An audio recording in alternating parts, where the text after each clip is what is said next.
ಇದೊಂದು ವಿಶೇಷವಾದ ಧಾರಾವಾಹಿ. ಯಾಕೆಂದರೆ ಯೂಶಲಿ ಟೆಲಿವಿಷನ್ ಸೀರಿಯಲ್ಸ್ ಅಂದಾಗ ಹೆಚ್ಚು ಫೀಮೇಲ್ ಕ್ಯಾರೆಕ್ಟರ್ಸ್ ಮೇಲೆ ಅಥವಾ ಫೀಮೇಲ್ ಪಾತ್ರಗಳ ಮೇಲೆ ಹೆಚ್ಚು ಯಾವಾಗಲೂ ಸರ್ಕ್ಯುಲೇಟ್ ಆಗುತ್ತೆ ಕಥೆ.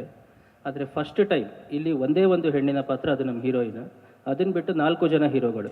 ಮೊದಲನೇದು ನಮ್ಮ ಮುತ್ತುರಾಜ, ಆಮೇಲೆ ಸತ್ಯ ಹರಿಶ್ಚಂದ್ರ. ಹೆಸರಿಗೆ ಸತ್ಯ ಹರಿಶ್ಚಂದ್ರ, ಆದರೆ ಸುಳ್ಳೆ ಆ ಹುಡುಗನ ಮನೆ ದೇವರು.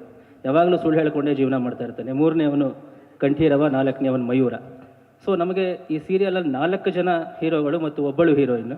ಇವನನ್ನು ಮದುವೆ ಆಗ್ತಾರೆ. ಹಾಗಾಗಿ ಇದೊಂದು ಸ್ವಲ್ಪ ವಿಶೇಷವಾಗಿರುವಂಥ ಕಥೆ. ಜೊತೆಗೆ ಶ್ರೀಗಂಧದ ಗುಡಿ ಅನ್ನೋ ಒಂದು ತುಂಬ ಜವಾಬ್ದಾರಿಯುತ ಟೈಟಲ್ ಇಟ್ಕೊಂಡ್ಮೇಲೆ ನಾವು ಆ ಧಾರಾವಾಹಿಯನ್ನು ಕೂಡ ಅದಕ್ಕೆ ತಕ್ಕ ಹಾಗೆ ಮಾಡಬೇಕಾಗತ್ತೆ. ಆ ಥರದಕ್ಕೆ ನಮ್ಮ ಕಲರ್ಸ್ ಕನ್ನಡ ವಾಹಿನಿಯ ಕ್ರಿಯೇಟಿವ್ ಟೀಮ್, ಹಾಗೆ ನಮ್ಮ ಆರ್ಟಿಸ್ಟ್ಗಳು, ನಮ್ಮ ನಿರ್ದೇಶಕರು ಎಲ್ಲರೂ ಕೂಡ ಸಪೋರ್ಟ್ ಮಾಡಿದ್ದಾರೆ. ಇದೇ ಅಕ್ಟೋಬರ್ 6ರಿಂದ 8 ಗಂಟೆಗೆ ಬರುತ್ತೆ. ತುಂಬ ವೈಶಿಷ್ಟ್ಯವಲ್ಲದೆ ಇದ್ದರೂ ಕೂಡ ಏನು ಮಾಡಿದ್ದೀವೋ ಅದನ್ನು ಚೊಕ್ಕವಾಗಿ ಮಾಡಿದ್ದೀವಿ. ಬರೀ ಹುಡುಗರೇ ಇರೋದ್ರಿಂದ ಇನ್ನು ಸ್ವಲ್ಪ ವಿಶೇಷವಾಗಿ ಸ್ವಲ್ಪ ಇದು ಪ್ರೇಕ್ಷಕರಿಗೆ ತಲುಪತ್ತೆ ಅನ್ನೋದು ನನ್ನ ಭಾವನೆ. ಇನ್ನಷ್ಟು ಹೆಚ್ಚಿನ ಮಾಹಿತಿಗಾಗಿ ಫಾಲೋ ಮಾಡಿ ಬ್ರಿಗೇಡ್ ನ್ಯೂಸ್ ಕನ್ನಡ.